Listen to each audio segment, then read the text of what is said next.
machen das Katzengejammer, das könnt ihr jetzt selber entscheiden, weil wir haben gefunden, das dürfen wir euch nicht vorenthalten und bringen es jetzt jeden Mittwoch 20.00 live da auf Radio 15. Jetzt könnt ihr selber entscheiden, ist es Katzengejammer oder nicht. Und wenn ihr sagt, das ist ein Katzengejammer, dann passt wenigstens auch der Titel. Yeah! Cowgirl Isas Katzengejammer live on Radio 15!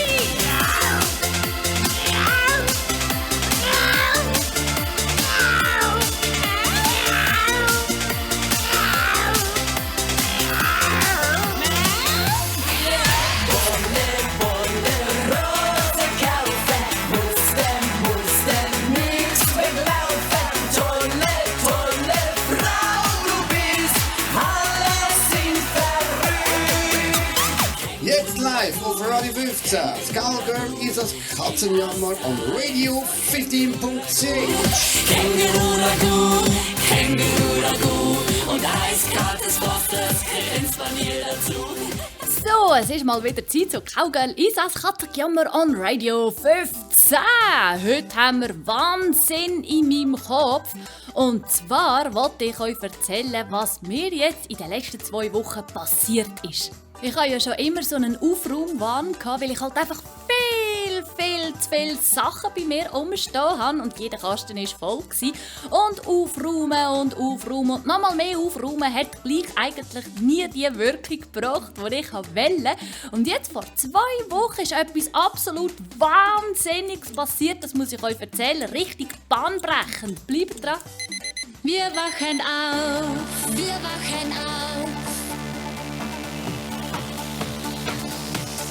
Wir wachen auf in einem Haus und das steht an einem See.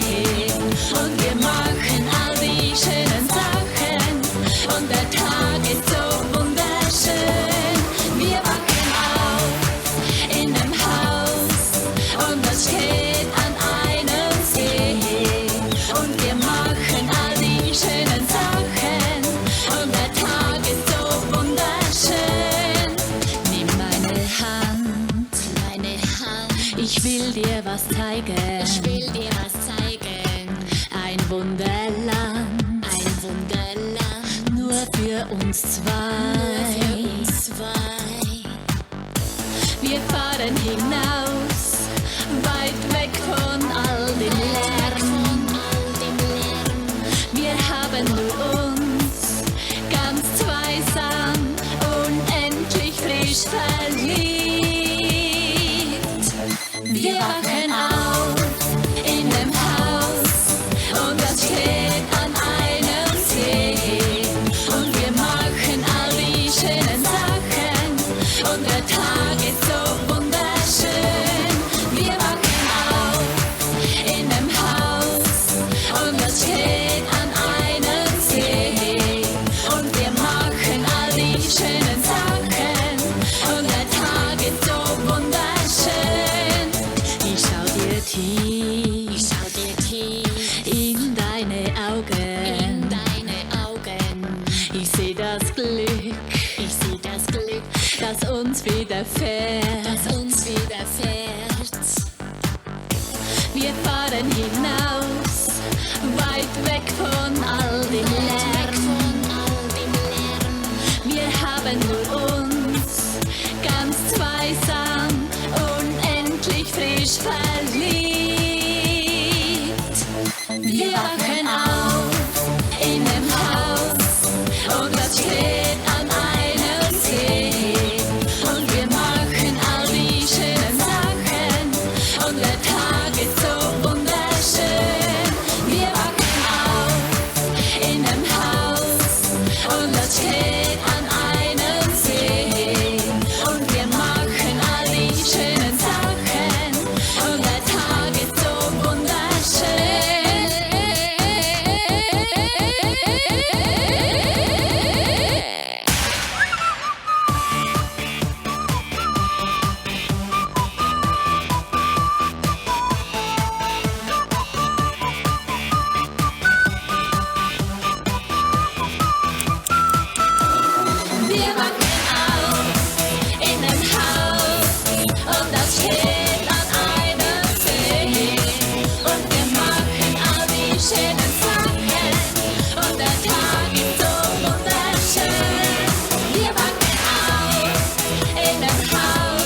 Also jetzt müsst ihr hören. Ich habe doch gesagt, es ist wirklich etwas Bahnbrechendes passiert. Und zwar bin ich mitten in der Nacht verwacht und habe plötzlich im Kopf den Schalter umgelegt und das Gefühl gehabt, jetzt muss ich das komplette Haus räumen. Und ich habe ja 300 Quadratmeter und nicht wenig drinnen. Da hat sich also viel angesammelt in den letzten 6 Jahren. Jetzt könnt ihr euch vorstellen, wie mir das keine Ruhe gelassen hat, weil wenn ich mir etwas in den Kopf gesetzt habe, dann muss es unbedingt gerade sein. Ich weiss nicht, ob ihr das kennt oder nicht, aber aufräumen kann richtig Freude machen. Auf jeden Fall bin ich aufgestanden, mitten in der Nacht und habe einfach einmal in den Kleiderkasten hineingeschaut und habe mit dem Kleiderkasten angefangen. Ich habe die Türen aufgetan und ich habe alles rausgerupft, was ich drin habe. Ich habe übrigens, warte mal schnell zählen, 1 Doppelkasten, 2 Doppelkasten, einen Einzelkasten, einen dritten Doppelkasten und nochmal 2 einzelne Kästen. Und dort war alles vollgestopft mit Ware in meinem eigenen Zimmer. Ich habe ein eigenes Kleiderzimmer für mich allein. Und jetzt soll mal einer sagen, ich habe nicht viel zu viel Ware. Wo soll auch mein Freund irgendwo seine Kleider reintun? Der hat ja nicht einmal Platz dort drin. So, also, alles einmal am Boden habe ich jetzt angefangen Häufchen zu machen und das am Morgen um 12:30. Bin ich dort in diesem Zimmer gestanden, alle meine Kleider auf 3 verschiedene Häufchen. Und zwar sind das 3 Häufchen. Das eine ist, habe ich gar nie angelegt, hat sogar noch Zettel dran. Das zweite Häufchen war, könnte ich ja mal anlegen. Habe ich vielleicht schon mal angehabt. Und das dritte Häufchen ist natürlich, das habe ich am liebsten. Und jetzt könnt ihr 3-mal raten, was habe ich am liebsten? Die ältesten und wüstesten Pullis. Genau, die habe ich am liebsten gehabt. Ich dachte, hey, das kann ja nicht sein. Dann habe ich jetzt nicht, wie ihr jetzt würdet erwarten, das Häufchen auf die Seite da, wo ich noch nie angehabt habe oder selten habe, sondern ich habe mir ganz genau überlegt, wieso lege ich immer die wüstesten Pullis an. Das erzähle ich euch nach dem nächsten Video.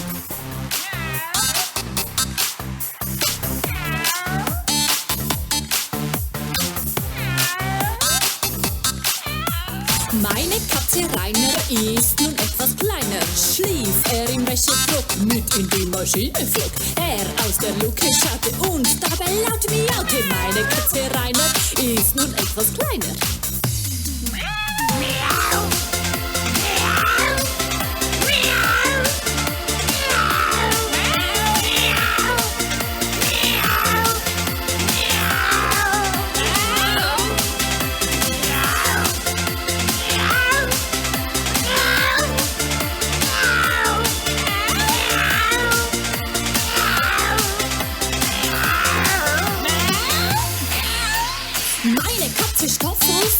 Wie ein Pantoffel schläft sie lieb und fein in meinem linken Ficken ein. Wollte ich mir die Füße wärmen, hörte ich sie lärmen. Meine Katze Stoffel sieht aus wie ein Pantoffel.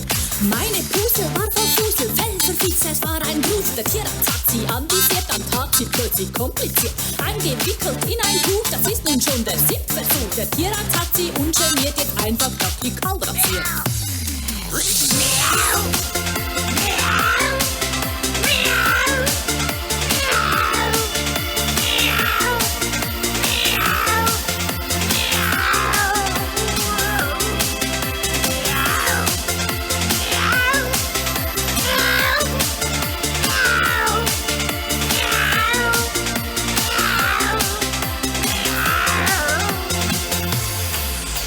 Meine Katze Bertrand hat charmant den Schwanz verbrannt. Wollte ich was essen, hab brisant den Herd vergessen. Das hat Bertrand nicht erkannt und hat elegant den Schwanz verbrannt. Er verlor fast den Verstand und ist rasant davon gerannt. Meine Katze Mörli hatte auch 2 Öhrli.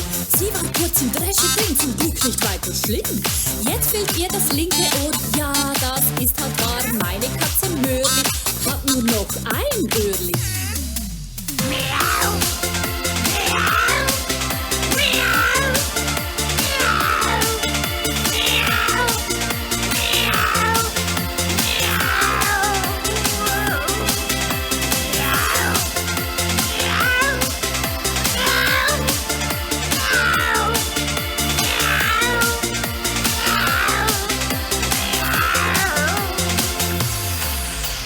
Meine Katze Motti ist der größte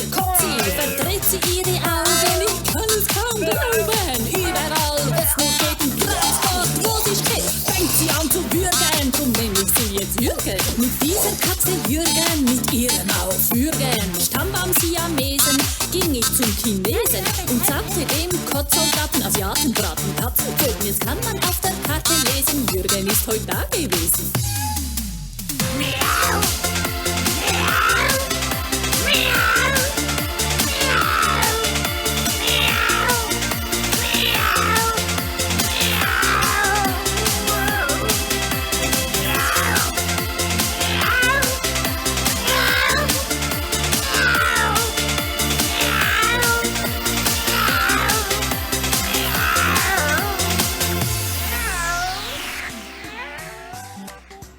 Nein, natürlich habe ich nicht immer die wüstesten Pullis an. Ich habe natürlich schon auch schöne Sachen an.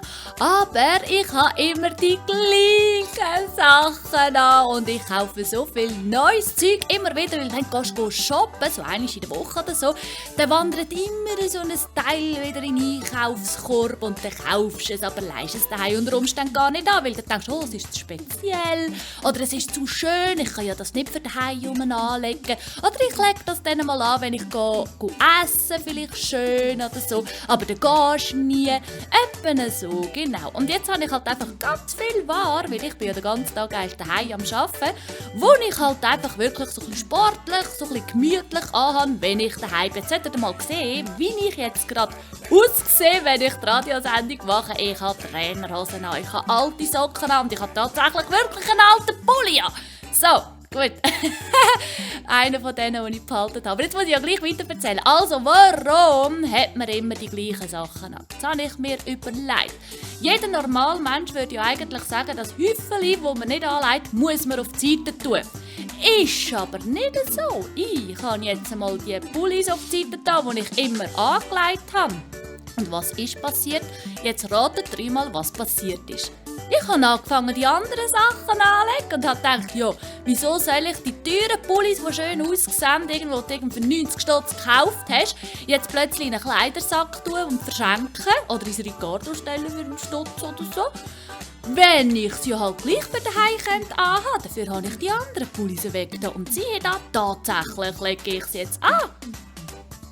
Ja, auf jeden Fall habe ich eben aus diesen 3 Häufchen habe ich dann noch einmal ein bisschen neuer sortiert, oder? Und dann habe ich so in meinem Kasten richtig schön Platz gemacht.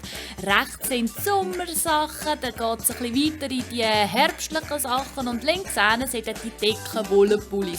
Und ganz, ganz wichtig ist, dass es im Kasten bei mir nur eine Lage hat. Das heisst, wenn ich den Kasten auftue und reinschaue, ist es genau das, was drinnen ist, was ich habe.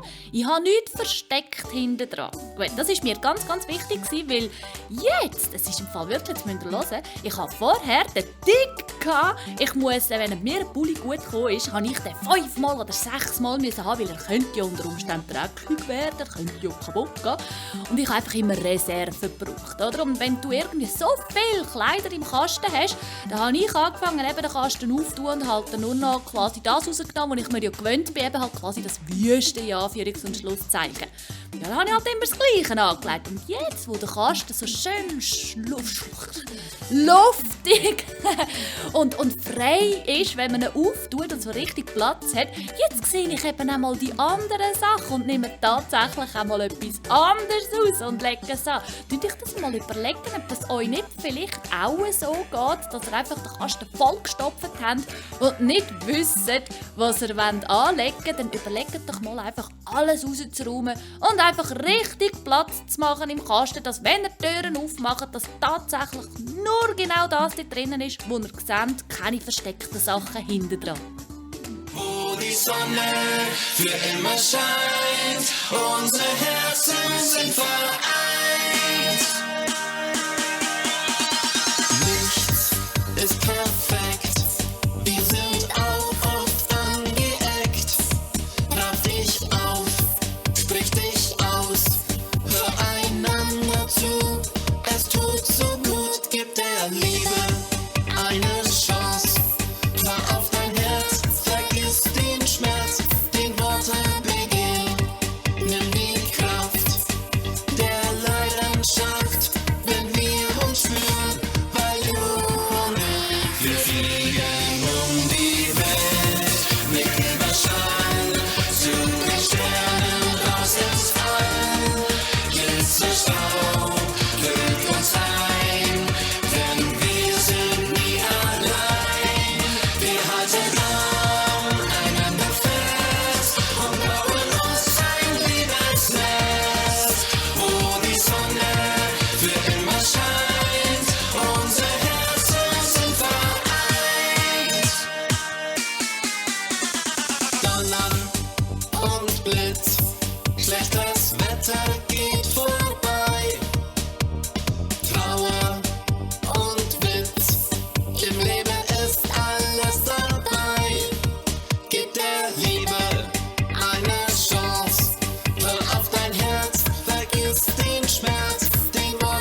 wieder im Kasten, natürlich nach Farben sortiert. Das Schwarze ist das Oberste, weil das habe ich eigentlich am wenigsten an. Danach haben wir gerade Weiss und dann kommt natürlich das rosarote Regal, oder? Und dann haben wir hellblau. Und dann haben wir nachher weiter unten haben wir noch ein bisschen sportlichere Sachen. Und dann haben wir natürlich noch eine Schublade mit den exklusiveren Sachen für eben, wenn wir mal irgendwie schick essen oder so, ein bisschen die teureren Sachen drin sind. Gut, und eben weil ich jetzt so viel Platz habe, jetzt kann ich sogar noch Deko-Sachen reinstellen. Jetzt verrühren da ganz sicher die Hände über dem Kopf und denken, nein, jetzt tut das Mädel, da kannst du ja gerade wieder vollstopfen. Nein, so ist es nicht gemeint mit der Deko. Ich habe Deko gemeint mit zum Beispiel einer schönen, passenden Handtasche, die zu meinen weißen Pullis passt. Zum Beispiel habe ich dort schön vorne dran stellen, weil ich habe ja nur noch eine Lage drin. Und dann bei den rosaroten Pullis habe ich tolle Schuhe, die ich dann auch noch hin tun. So macht es richtig Freude, wenn du jetzt den Kasten auftust und du siehst auch ein bisschen etwas, hast vielleicht auch noch gerade irgendein Schmuckkettchen dort, oder es macht einfach viel, viel mehr Freude. Eigentlich tue ich jetzt quasi wie bei mir daheim im eigenen Kasten shoppen. Jetzt bin ich aber ja erst bei diesem Kasten mit den Pullis und den T-Shirts und so. Jetzt habe ich natürlich noch ganze Haufen Jacken. Ihr glaubt ja gar nicht, wie viele Jacken ich habe. Eben einer von diesen Doppelkästen ist vollgestopft mit Sommerjacken. Dann habe ich im Keller unten noch einen Doppelkasten, der ist vollgestopft mit Jacken, die ich nicht wirklich viel anlege und Skijacken. Und dann habe ich beim Eingangsbereich tatsächlich nochmal einen Viererkasten mit Jacken. Ja, ich weiss, es ist wirklich schlimm, aber Jacken sind so etwas Schönes. Ja, genau. Dann ist es also weitergegangen mit den Jacken. Zuerst mal mit der Sommerjacke bei mir in diesem Kleiderzimmer. Und zwar, genau wie vorher, einfach alles raus und am Boden. Und da habe ich angefangen zu sortieren. Was habe ich schon mal angehabt, was nicht. Dort habe ich es definitiv wirklich auch ein bisschen so machen. Ich habe das nie angehabt, also kann es jetzt eigentlich auch weg. Das ist jetzt wirklich sehr pragmatisch dann in diese Richtung gegangen. Auf was ich auch geschaut habe, ich hatte tatsächlich Jacken mit echt Fell. Und die habe ich alle Rübis und Stübis gerade fortgetan. Ja, weil ich muss einfach sagen, die tun mir halt wirklich leid. Ich habe auch früher, als ich die bekommen habe, ich habe nie selber gekauft. Aber ich habe sie bekommen und ich habe dort schon immer, wenn ich es angeschaut habe, habe ich dem Tierli gute Gedanken geschickt. Und ja, es hat mir einfach leid getan. Du weisst ja nicht, wie es gestorben ist. Ganz sicher nicht freundlich. Oder? Und irgend aus diesem Grund konnte ich das auch gar nie anlegen, auch wenn es wunderschöne Jacken sind. Ich habe ein einziges Gilet, habe ich jetzt noch, das von Sportalm ist und tatsächlich wirklich noch echten Fuchs dran hat. Ein einziges, aber nur weil ich das wirklich nicht kann geben jetzt gerade. Aber das wird in den nächsten 2 Wochen gleich auch noch fortwandern. Weil anlegen tue ich es trotzdem nicht. Mir tun die Tierli einfach so leid. Wahrscheinlich stelle ich es einfach für ein Sieg voll Geld ins Ricardo. Gut, nach dem nächsten Lied geht's weiter. Wolle, Rose kaufen, musste nichts weglaufen. Tolle Frau, du bist, alle sind verrückt. Wolle, Rose kaufen, musste nichts weglaufen. Tolle Frau, du bist, alle sind verrückt. Ja, Wolle, Rose kaufen. Hast du Rose in einem Mund und guckst mich an wie ein Hund, kann ich dir nicht widerstehen, weil du glaubst, du bist so schön. Jetzt hab dich doch nicht so, denkst du dir und grinst. Du willst mich doch nur glücklich sehen, kommst auf mich zu und singst. Wolle, Rose kaufen, musste nichts weglaufen. Tolle Frau, du bist, alle sind verrückt. Wolle, Rose kaufen, musste nichts weglaufen. Tolle Frau, du bist, alle sind verrückt. Ja, alle sind verrückt nach dir. Endlich hab ich dich verstanden, dass du nur willst mein Glück. Blumen machen Frauen glücklich und ein Blumenstrauß verrückt. Ich kann auch alle kaufen, dann hast du gleich Arbeit auf und kannst Party machen mit deinem Freund Klaus. Rose kaufen, mussten nichts verlaufen. Tolle Frau, du bist, alle sind verrückt. Rose kaufen, mussten nichts weglaufen. Tolle Frau, du bist, alle sind verrückt. Nach dir,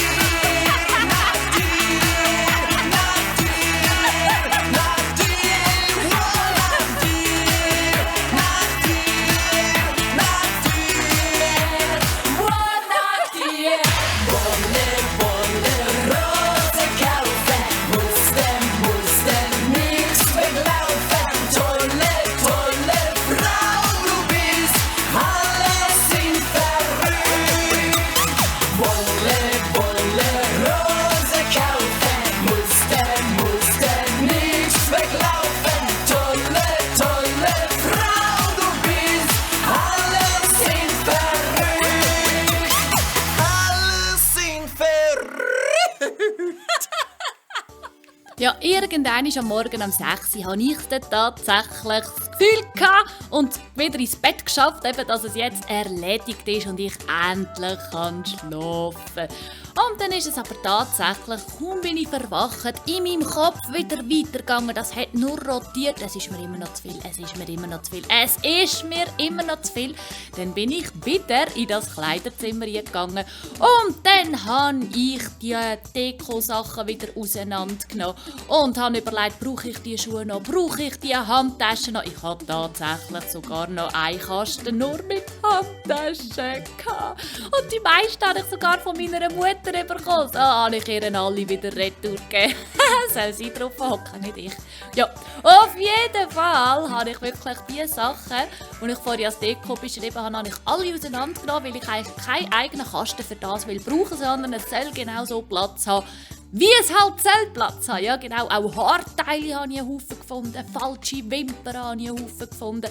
Alles zusammen ins Regato gestellt für einen Stutz. Und wisst ihr was? Es geht tatsächlich weg. Das Zeug wird verkauft. Irgendeiner kauft es immer. Dann habe ich weitergemacht mit den Badtüchern. Die waren auch in diesem Zimmer drin. Badtücher und Bettwäsche. Alles rausgenommen. Wieso brauche ich 5 verschiedene Duvet? Sagt mir das. Duvet-Anzüge. 5 verschiedene. Eins ist doch normalerweise in der Waschmaschine und das andere hat man am Bett. Gut, habe ich alle weg da, bis auf 2 habe ich behalten. 2 die gleichen. Sie sind zwar kaputt, aber es sind einfach die neuesten und die schönsten. So, 2 Duvet lange, einfach 2 Anzüge fürs Bett. Genau. Und Badtüchli ist doch eigentlich genau das Gleiche. Oder? Eins ist in der Wäsche, eins brauchst du, den ganzen Rest kannst du eigentlich kübeln. Und vor allem, was brauche ich? Badtücher in Türkis, in Rosa, in Hellgrau und in Dunkelgrau. Es langt eigentlich, wenn ich eine Farbe habe. Und vielleicht noch für, wenn mal ein Gast kommt, habe ich vielleicht noch eine andere Farbe. Ich habe mich jetzt entschieden, dass ich für mich ein Hellgrau habe. Und wenn ein Gast kommt, hat er das Dunkelgraue. So, Problem auch gelöst. Das ist ein bisschen einheitlicher von der Farbe und sieht auch viel besser aus. Und dann ist es weitergegangen im Kopf. Badtücher haben doch gar nichts im Kleiderzimmer verloren. Was soll das? Habe ich die Badtücher genommen und dann bin ich ins Bad über. Und dann ist es dort losgegangen. Yes, es ist es dort losgegangen. Jetzt könnt ihr euch gar nicht vorstellen, was ich gemerkt habe, wie viel war, als ich überhaupt im Bad drin habe. Nicht nur im Spiegelkasten. Nein, ich habe ja noch ein Möbeli dort drinnen, ein kleines, das war vollgestopft.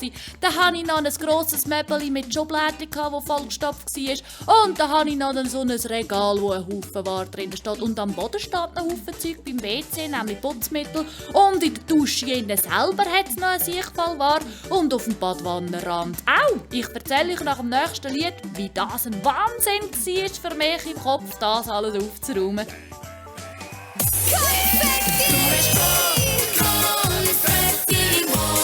stehst allein an der Bar, du bist Konfetti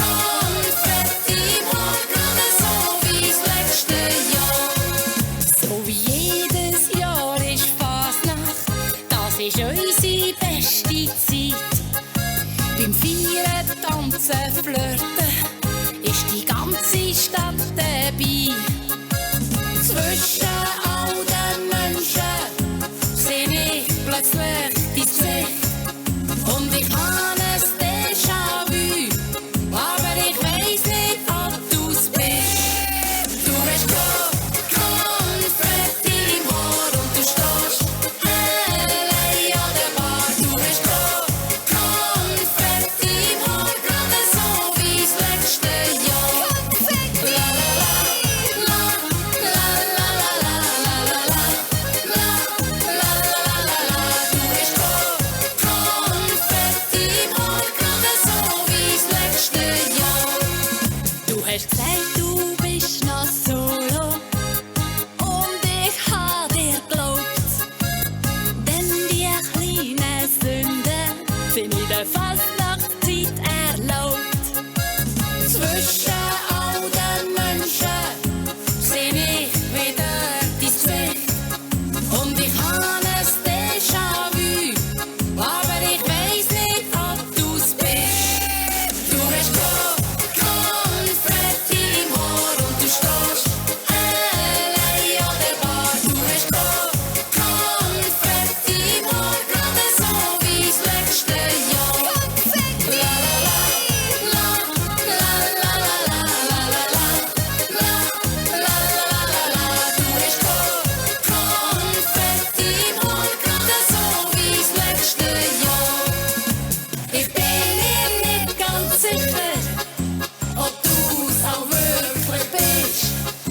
Doch im Fetzali-Regen, da hab ich dich grad geküsst.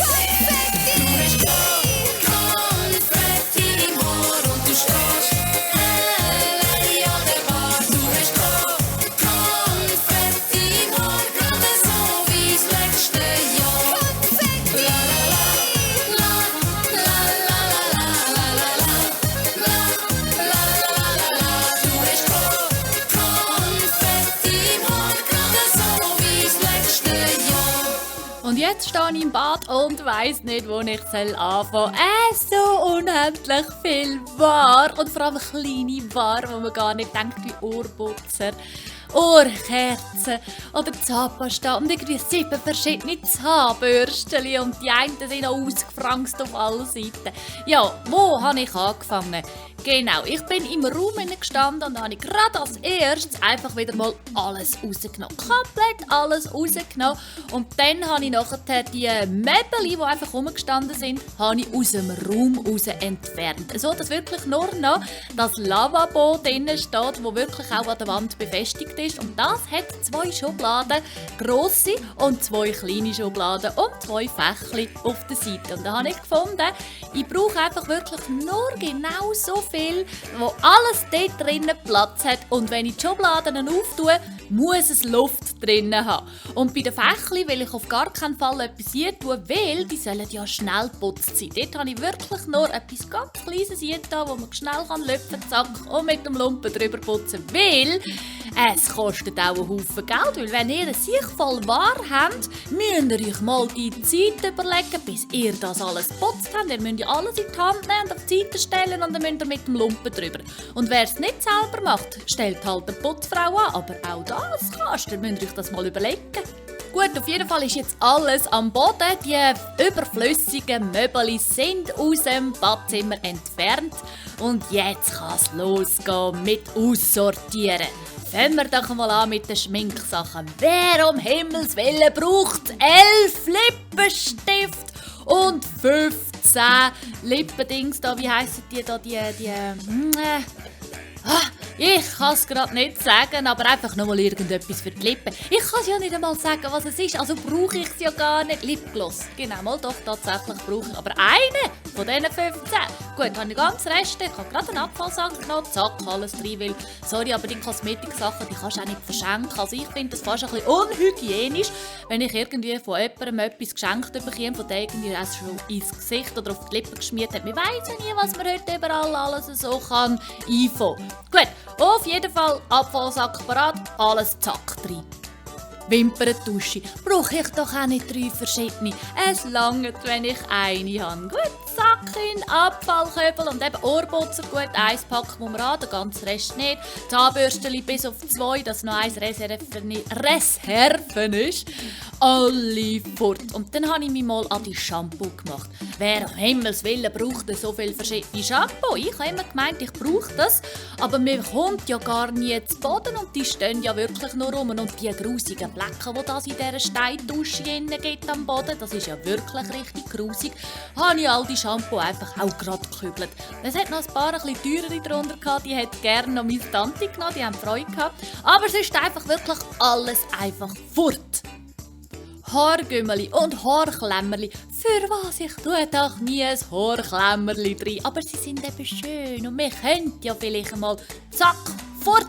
Haargümmerli okay, brauchen wir, aber wie viel brauchen wir? 1 am Tag. Gut, das lange, es muss ja nicht 20 verschiedene haben. Zack, alle fort. Jetzt kommen wir zu den Parfüm. Was mache ich mit den Parfüm? Ich brauche ja auch nicht 17 verschiedene Parfüm. Nein, 17 sind es nicht. Was habe ich gehabt? Ich habe...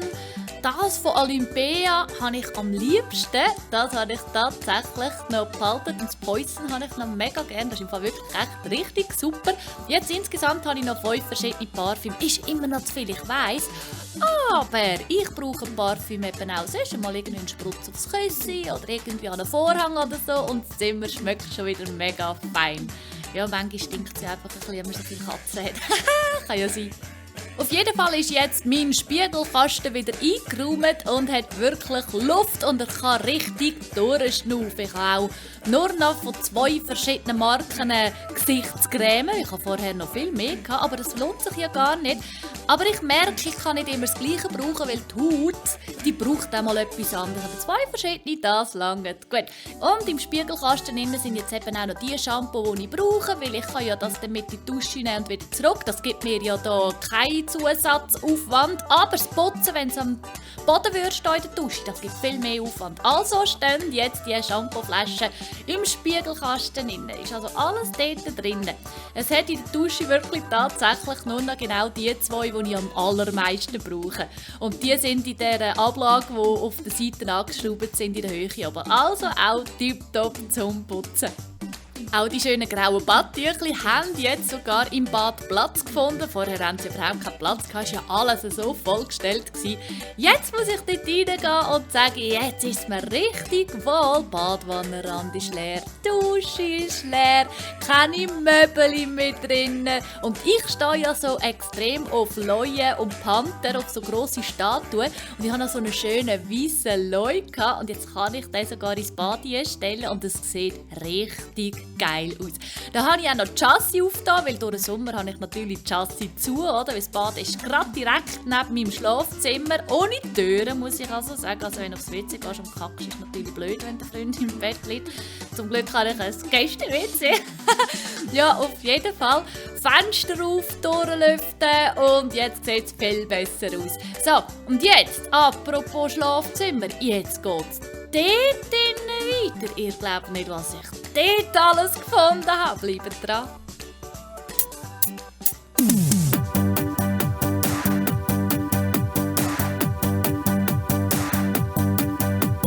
Wieder sind die köpfig und ungeduldig, pflichtbewusst und mutig. So sind sie. Tiere sind stur und besitzgierig, naturverbunden und sinnlich. So sind sie. Zwillinge sind geschwätzig und neugierig, anpassungsfähig und intelligent. So sind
hektisch.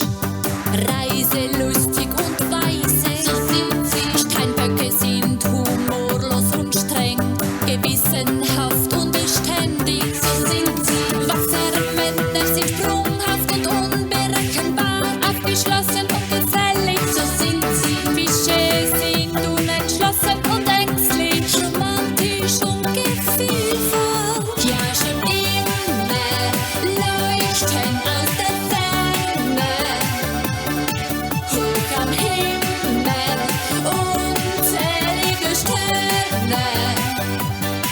Von Geburt an stellen sie uns Weichen. Schon als Baby hast du ein Sternzeichen. Sterne sagen dir, wer passt zu mir? Bist du ein Krebs oder ein Stier? Sterne lügen nie, sie sagen nur, ein Krebs ist treu, der Stier ist stur. Ein Krebs ist treu, der Stier ist stur. Im Schlafzimmer hatte ich so ein grosses IKEA-Sideboard mit, warte mal, 4 kleinen Schubladen und 4 grossen, wirklich riesigen Schubladen. Und die waren vollgestopft mit Schmuck. Also natürlich billiger Schmuck. Also Einbrecher, ihr könnt bei mir nicht viel holen. Ja, auf jeden Fall hat es eben viel Schmuck drin gehabt. Dann hat es ganz viel BH gehabt. Also eine riesige Schublade allein mit BHs. Oh mein Gott, ich lang mir jetzt schon an den Kopf.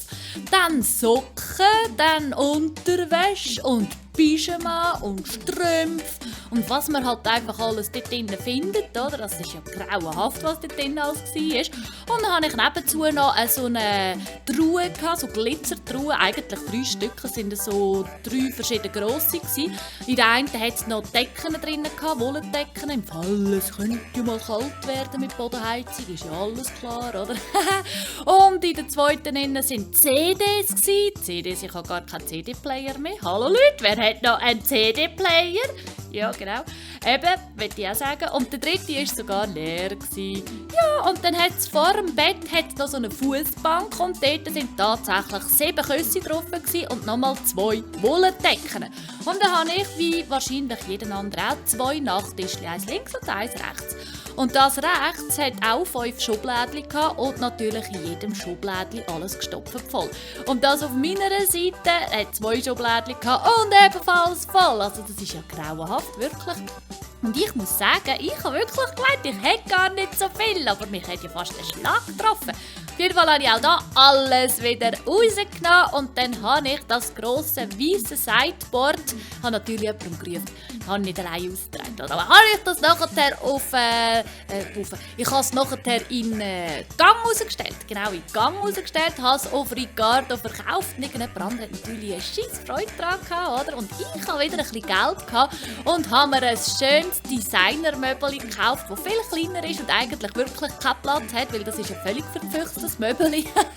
Aber es sieht einfach schön aus und es ist rosarot und es ist so pompös und noch mit Gold verziert und so richtig geil. Und hat einfach 2 so schmale Schubladen, also du kannst gar nicht mehr viel drin. Was habe ich jetzt dort drin? Jetzt habe ich dort drin das eine Duvet, das ich ja eben als Ersatz habe, wenn das andere in der Wäsche ist. Und mehr habe ich eigentlich nicht. Ah ja, in der zweiten Schublade ist jetzt noch ein bisschen etwas Schmuck, weil auch den habe ich natürlich komplett aussortiert. Und sonst ist in diesem Sideboard genau nichts. Es ist mehr oder weniger nur noch eine Deko-Ware, die wirklich schön ist und ich habe eine Scheissfreude. Und dann habe ich die Bank vom Bett auch rausgenommen und habe dafür in Ecke habe ich einen schönen pompösen Zebrasessel. Und dort hat es jetzt noch genau 1 Küsschen drauf und mehr nicht mehr. Und da habe ich das eine Nachttischchen vom Freund seiner Seite habe ich auch fortgetan, weil ich meine, der hat da seine Sachen nicht bei mir zu lagern, sorry, der hat selber eine Wohnung. Dann habe ich das weggetan. Und das bei mir habe ich auch ersetzt durch eins, das wirklich ein bisschen grössere Schublade hat, weil ich habe im Moment so trockene Augen zur Nacht und ich habe natürlich ein sich voll Augentröpfen, die brauchst du halt, das geht jetzt nicht anders. Ja genau, und da ist noch die Fernbedienung vom Fernsehen drin. Fernsehen im Zimmer muss sein, das ist einfach das Schönste, wenn du kannst liegen und noch ein bisschen Fernsehen schauen. Gut, dann sind wir mal zufrieden mit dem Zimmer. Und dann bin ich weitergegangen. Im Kopf hat es immer noch rotiert. Ist wirklich, wirklich grauenhaft. Ich habe dann angefangen zu studieren. Ich habe ein Gästezimmer im Keller unten. Für was um Himmels Willen brauche ich ein Gästezimmer? Ich habe doch im Leben nie Gäste. Ich habe nicht einmal einen Esstisch, weil ich ja nie Gäste habe und ich könnte mit ihnen essen. Tatsächlich, meinen Esstisch habe ich schon vor einem halben Jahr rausgenommen. Ja, genau. Ein Gästezimmer. Gut, was mache ich mit dem? Das erzähle ich euch nach dem nächsten Lied. Hey, Cowboy, wir zwei haben heute richtig Spaß. Ich sehe gut aus, ich bin super drauf, ich bin eine tolle Frau und alle sagen wow. Ja, was kann denn schöner sein? Mein Dekolleté, das ist mega schön. Man pfeift gern hinterher, was will eine Frau denn mehr? Ja, was kann denn schöner sein? Und wird es Nacht, den Blinker raus, Vollgas aufs Parkett. Ich bin im Partyfieber.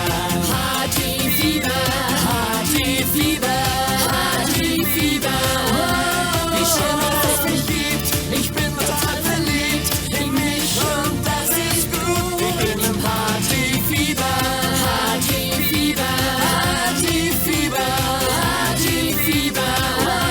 Ich tanze durch die Nacht, ein Wunder ist vollbracht. Ich hab mich total lieb. Ding Dong, King Kong, du Tarzan, ich Jay. Du siehst gut aus, du bist super drauf, du bist ein toller Typ und alle haben dich lieb. Ja, was kann denn schöner sein? Dein Cabriolet, das ist mega schön. Du trittst aufs Gas und du hast Spaß. Ja, was kann denn schöner sein? Und wird es Nacht, den Blinker raus, Vollgas aufs Parkett. Du bist im Partyfieber.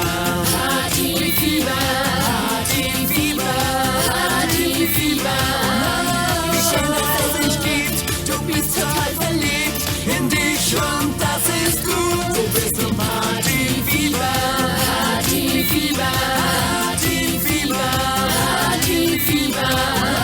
Du tanzt durch die Nacht, ein Wunder ist vollbracht. Du hast dich total lieb.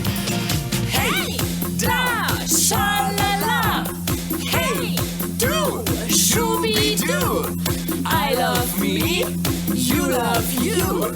Love that's on me. Wir sind im Partyfieber.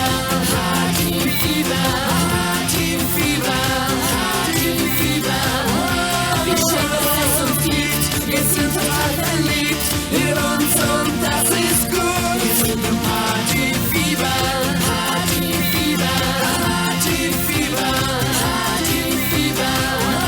Wir tanzen durch die Nacht, ein Wunder ist vollbracht. Wir haben uns total lieb. Wir sind im Partyfieber.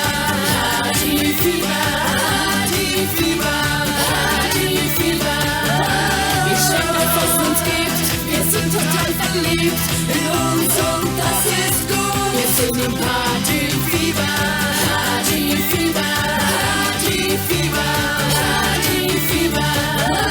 Wir tanzen durch die Nacht, ein Wunder ist vollbracht. Wir haben uns total lieb. Wir sind im Partyfieber.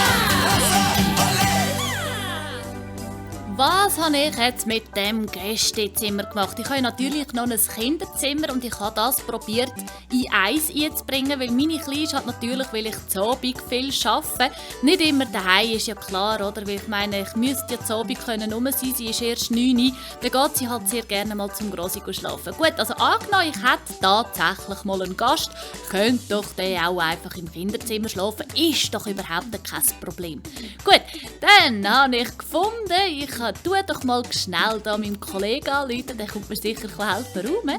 Und dann haben wir tatsächlich im Kellerraum das komplette Gästezimmer habe ich auseinandergenommen und habe dann nachher gesagt, so, jetzt drehst du mir bitte das schöne Bett, das ist so ein richtiges Tussi-Bett aus weissem Kunstleder mit Edelstein dran. Das ist etwa 1,40 breit. Da habe ich gesagt, so, jetzt stellen wir das bei der Kleinen ins Zimmer und dafür tun wir das Kinderbett, das noch so typisch schmal war, tun wir jetzt einfach fort. Weil ich finde, ja, die Kleine kann natürlich in einem 1,40er Bett auch wunderbar liegen. Oder? Dann haben wir tatsächlich das Bett ihr Bett rausgenommen, mir vor die Garage gestellt. Ich kann es dann nachher das Grossi haben oder irgendjemand anderes. Auf jeden Fall sieht das Zimmer jetzt wirklich richtig toll aus. Es ist ein tolles Kinderzimmer und gleichzeitig ist es natürlich auch ein tolles Gästezimmer. Gut, aber ich musste natürlich auch noch ein bisschen schauen, weil auch in diesen Kasten ist alles voll gsi von natürlich Sachen, die die Kleine schon ewig nicht mehr mitspielt. Und was machst du? Ich meine, sorry, du kannst ja nicht einfach räumen, wenn das Kind nicht rum ist, weil das geht ja ein riesen Drama. Aber ich habe es gleich gemacht. Ich habe es gleich gemacht, weil ganz viel weiss sie gar nicht mehr, dass sie hat. Und angenommen, sie tut es irgendwie vermissen, was sie übrigens bis jetzt noch nicht hat, dann kann niemand noch sagen, hey, schau, weisst, in der heutigen Zeit, die Gesellschaft ist tatsächlich eine Wegwerfgesellschaft. Und du kommst die Sachen so günstig wieder rüber, wenn du wirklich Herzschmerz hast, wegen etwas, was du weggegeben hast, dann kommt man es auch wieder zurück rüber, es ist ja kein Problem. Gut. Auf jeden Fall haben sie mega Freude, es ist ein schönes, tolles Zimmer und die Kästen sind auch schön luftig und leer und sie kann richtig Ordnung haben. Und auch dort drinnen kann man jetzt richtig gut putzen, weil es gibt ja nichts Wüsteres, wie wenn du irgendein Kinderzimmer hast und es ist alles staubig und voll Katzenhaar und du kannst das Zeug nicht putzen, weil alles nur rumsteht. Richtig grauenhaft. Und jetzt toll und schön und luftig. Jetzt gibt es natürlich die andere Frage, was mache ich jetzt im Keller unten? Ich habe natürlich da voll die Idee und zwar mache ich ja meine Videos selber. Ich tue dort unten gerade die Wand komplett grün streichen und habe einen kompletten Greenscreen dort drin, ohne den blöden, dämlichen Stoffvorhang, der auch ständig voll Katzenhaar war. Kann ich jetzt dort unten ein richtiges Filmstudio einrichten und habe meinen Frieden. Leider muss ich jetzt schon aufhören, weil die Sendung wirklich am Ende zugeht und ich auch langsam am Ende. Ich rede so viel, ich muss jetzt irgendwie mal etwas trinken. Ja, ich habe aber noch ein Wohnzimmer, ich habe noch eine Küche, ich habe ein Redui und ich habe natürlich noch einen Lagerraum im Keller. Ich habe noch 2 weitere WC und ich habe noch eine Sauna mit Whirlpool und ich habe noch eine Wäschküche und einen Garten und eine Garage. Und wenn ich das alles noch geräumt habe, wenn ihr das überhaupt wissen wollt, dürft ihr gerne die nächste Sendung anhören, die heisst «Wahnsinn in meinem Kopf Teil 2». Ja, viel Spass und habt noch einen schönen Rest vom Abend. Service und Reparaturen, Tuning und Folierungen, Reifen und Service, Scheibentönen, MFKB-Einstellungen. Dein Auspuff dröhnt so krass und schreit nach mehr. Deine Felgen funkeln frech und spiegeln sehr. Dein Fahrgestell sieht so verdammt gut aus. Dein Motor heult so krass, du musst jetzt raus. Willst du ein geiles Auto sehen, musst du zu 8 Extremcar gehen. Vollgas, Mann, Turbo an, wir siegen. Ab Extremcar. Hey, Vollgas, Frau, geile Sau, wir fliegen. Ab Extremcar. Hey, Vollgas jetzt, hey, lass uns vergnügen. Ab Extremcar. Hey, Vollgas, wir noch ein Bier oder Schnaps, einen Heben. Das wär doch ein geiles Leben. Vollgas, Mann, Turbo an.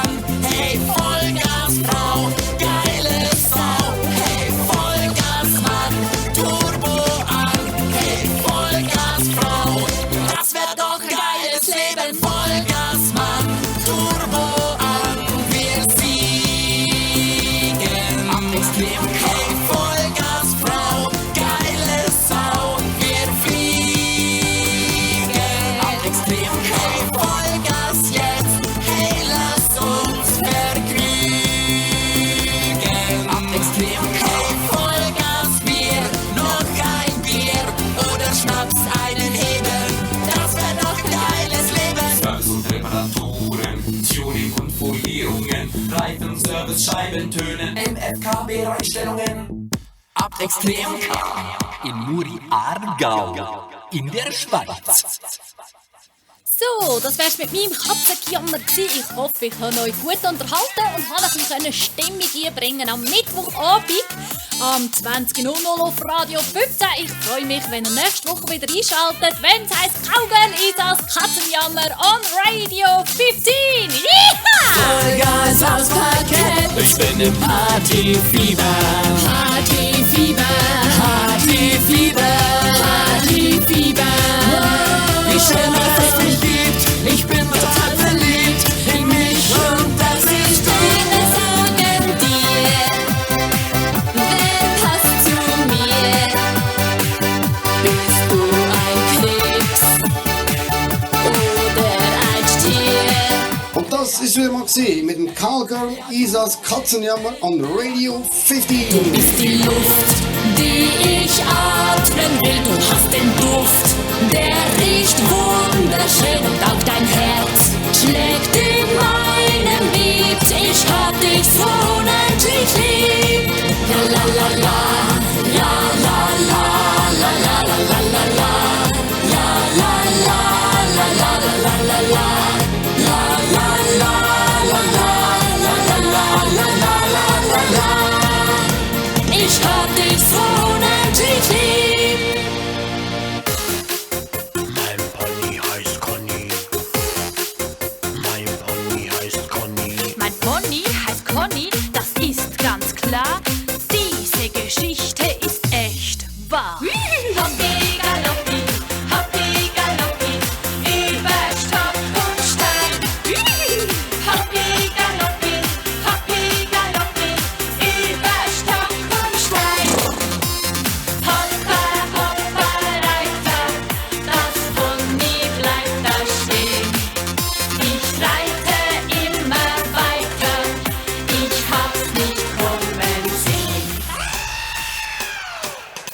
Mein Pony heißt Conny, kugelrund mit 1000 Pfund. Will ich die Zeit nutzen und ihn sauber putzen, steht er mit einem Gruß voll auf meinem Fuß. Ja, das kommt von Herzen, auch die Schmerzen. Mein Pony heißt Conny und ist brav wie ein Schaf.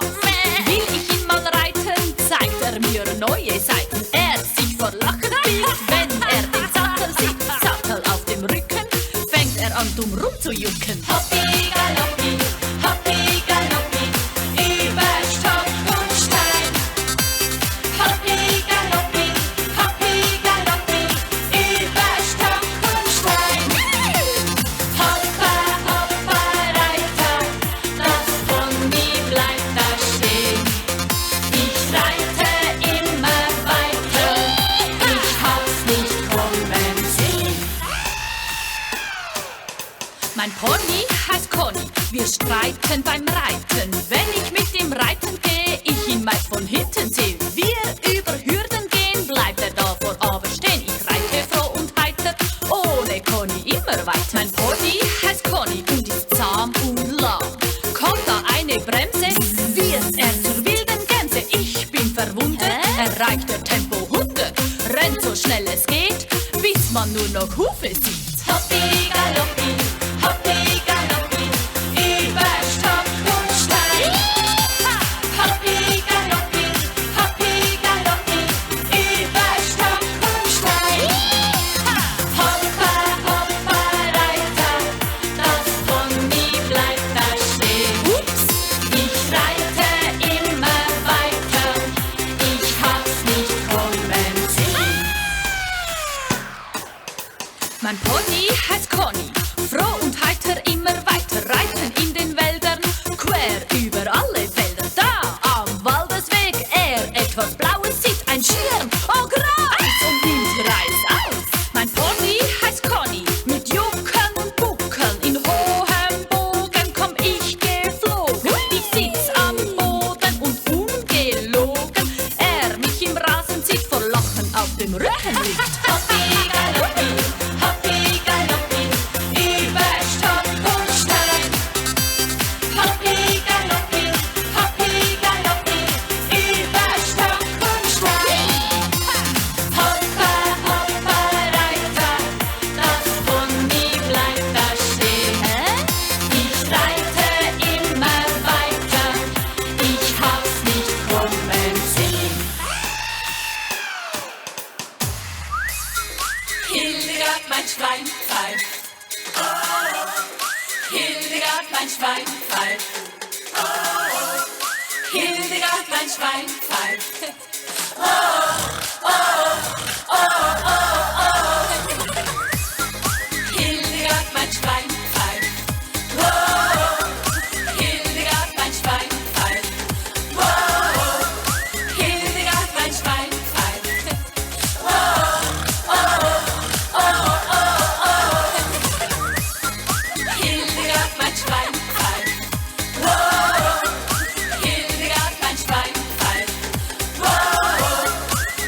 hat ein feuchter Rüssel.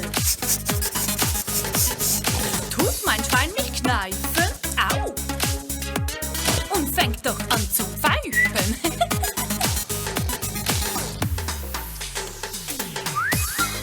Hildegard, mein Schwein pfeift. Wow. Hildegard, mein Schwein pfeift. Wow.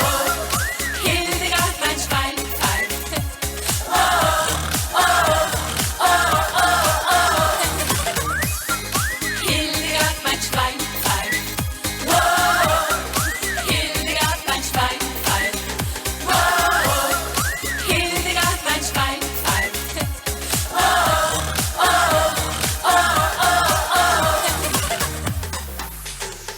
Die Putzfrau wischt den Boden. Mein Schwein steht daneben. Die Hildegard, sie schreit.